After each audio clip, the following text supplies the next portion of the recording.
The envelope looked ordinary, just another stack of bills waiting to be paid. I tore it open while the coffee brewed, expecting the usual modest figure for my monthly electricity. Instead, the number hit me like a live wire. Over $5,000. My heart stumbled. And for a moment I thought I'd misread the decimal. I blinked, rubbed my eyes, checked again. Still there, a glaring 5,300 and change. The coffee pot hissed in the background, but all I heard was the rush of blood in my ears. Panic nudged logic aside as I scoured every line of the statement. Maybe the utility company made a mistake, maybe I'd accidentally heated the house like a sauna all month, maybe, anything to explain it. The usage chart was absurd, spiking as if I'd been running an amusement park in my basement. I grabbed my phone and called the utility company before I could even finish my coffee. A calm voice on the other end confirmed what I dreaded. The meter was accurate. My house had drawn that much power. My house, or something connected to it. They mentioned, almost casually, that the extra demand originated from an auxiliary line near the community clubhouse. That made no sense. I stepped outside, scanning the quiet street. Every porch light glowing innocently. The HOA's manicured hedges and pristine sidewalks suddenly felt menacing. Someone had to be siphoning electricity through my meter. And if the utility company couldn't fix it, I needed to know who and why. The next HOA meeting was held in the beige-painted clubhouse that always smelled faintly of lemon polish and stale coffee. I arrived early, evidence folder in hand, determined to stay calm. Folding chairs lined the room in perfect rows, and the usual crowd of retirees and young parents shuffled in, exchanging pleasantries. When my turn came to address the board, I stood, unfolded my bill, and read the total aloud. Murmurs rippled through the room like a sudden draft.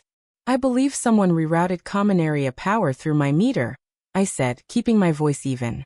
The utility company traced the excess to the clubhouse's auxiliary line. I'd like an immediate investigation.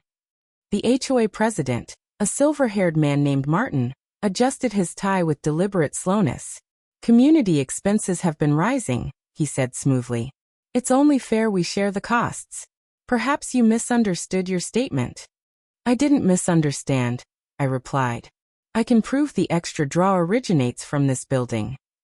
I held up a printout of the usage data. Martin's polite smile thinned. Our bylaws allow the board to allocate certain costs. If you refuse to cooperate, we'll have to add late fees. The room grew still. A neighbor coughed softly, eyes darting between us, but no one spoke up. I scanned the faces, some uneasy, others carefully blank. I'm not paying for what I didn't use, I said, tucking the bill back into my folder. Martin only leaned back, hands folded, a challenge glinting in his eyes as if daring me to push further. Back home, I spread every document across the dining table like pieces of a complicated puzzle. The HOA bylaws, utility records, and the strange spike in kilowatt hours stared back at me. If Martin wanted a fight hidden behind legal jargon, I needed proof stronger than a gut feeling. I started with property records, downloading schematics of the community's electrical grid from the county website. Hours slipped by as I highlighted junction points and traced cables on a digital map. My laptop's glow the only light in the room. The more I read, the more obvious the scheme became. A maintenance log revealed a temporary rerouting of clubhouse power during a renovation 2 years ago. Never corrected. Meeting minutes from that period were suspiciously vague, citing budgetary efficiencies and shared community resources. The timing lined up perfectly with the sudden uptick on my meter. I called the utility company again, requesting a technician's report. The representative confirmed a second meter should have been installed for the clubhouse but wasn't. Looks like someone piggybacked off a residential line, she said, almost apologetically. As night deepened, I organized everything into a neat folder. Annotated maps, highlighted minutes, the technician's email. Each page was a brick in the case I was building. My frustration hardened into resolve. They thought I'd swallow an outrageous bill without question, but I had every breadcrumb leading straight back to them. I knew when I walked into the next confrontation, I wouldn't just be angry. I'd be armed with undeniable evidence. Back home, fury simmered into something sharper, a cold, deliberate focus. Polite letters and neatly highlighted documents hadn't made a dent. Martin and his board were daring me to either pay or drown in legal fees. But I wasn't about to bankroll their clubhouse lights. I sat at my desk long after midnight, sketching out options on a yellow notepad. I kept circling back to the same thought, the connection. Somewhere on my property their illicit line crossed mine, feeding their endless appetite for power. I'd spent enough years tinkering with wiring in my own workshop to know the system intimately. With the schematics I'd downloaded, I could trace every conduit, every breaker. The more I studied the diagrams, the clearer the plan became, surgical, precise, and entirely within my rights. I wouldn't sabotage anything. I would simply disconnect any unauthorized feed that tapped into my meter. It was my property, my breaker box, and I had every legal right to secure it. I double-checked state utility regulations just to be certain. Nothing prohibited me from preventing theft. The next few evenings I gathered tools quietly. Insulated gloves, voltage tester, a sturdy flashlight. I rehearsed each step in my mind. Find the junction, confirm the rogue line, isolate and cap it. No drama, no damage. Just a clean break. As I locked the garage, a strange calm settled over me. They wanted to play games in the dark? Fine. I would show them what darkness really felt like, and they'd have no one to blame but themselves. Back home, fury simmered into something sharper, a cold, deliberate focus. Polite letters and neatly highlighted documents hadn't made a dent. Martin and his board were daring me to either pay or drown in legal fees. But I wasn't about to bankroll their clubhouse lights. I sat at my desk long after midnight, sketching out options on a yellow notepad. I kept circling back to the same thought, the connection. Somewhere on my property their illicit line crossed mine, feeding their endless appetite for power. I'd spent enough years tinkering with wiring in my own workshop to know the system intimately. With the schematics I'd downloaded, I could trace every conduit, every breaker. The more I studied the diagrams, the clearer the plan became, surgical, precise, and entirely within my rights. I wouldn't sabotage anything. I would simply disconnect any unauthorized feed that tapped into my meter. It was my property, my breaker box, and I had every legal right to secure it. I double-checked state utility regulations just to be certain. Nothing prohibited me from preventing theft. The next few evenings I gathered tools quietly. Insulated gloves, voltage tester, a sturdy flashlight. I rehearsed each step in my mind. Find the junction, confirm the rogue line, isolate and cap it. No drama, no damage. Just a clean break. As I locked the garage, a strange calm settled over me. They wanted to play games in the dark? Fine.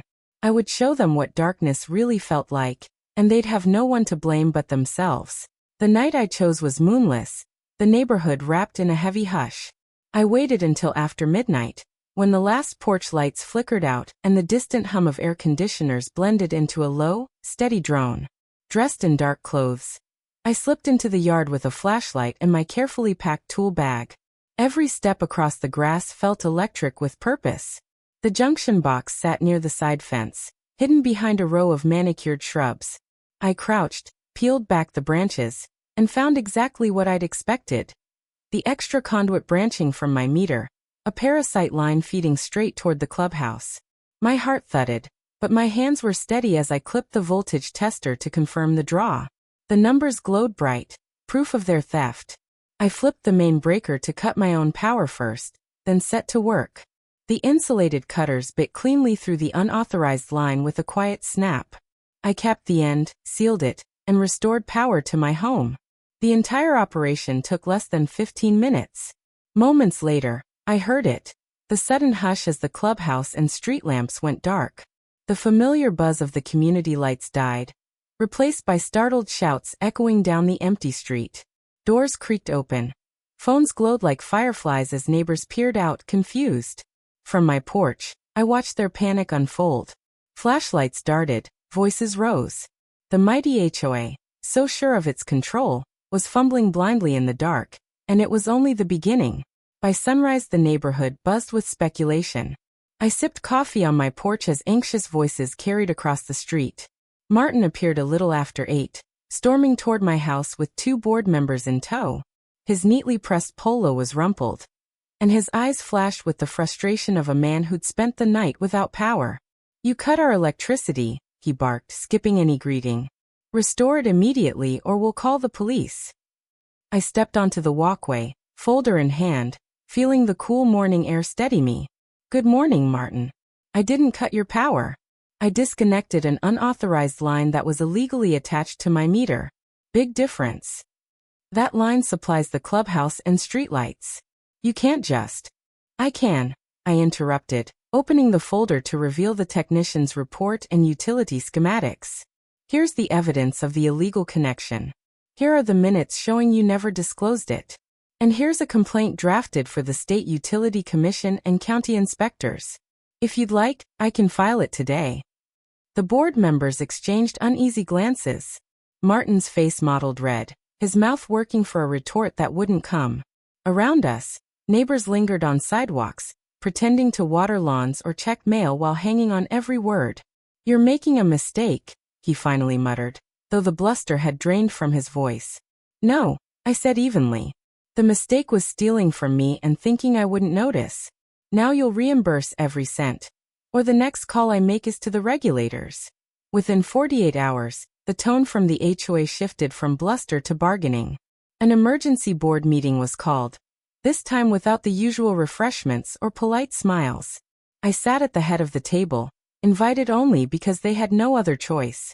Martin's voice lacked its usual arrogance as he cleared his throat and announced that an unfortunate oversight had occurred and that restitution was in order. I listened in silence as the treasurer read out a proposal: full reimbursement for the inflated bill, coverage of all late fees, and a written agreement that the HOA would install its own dedicated meter at their expense. They even offered a credit toward my next year's dues for the inconvenience. Their lawyer, seated at the corner, avoided eye contact, clearly aware of the legal risk if the matter went public. I asked one question: when will the illegal line be removed?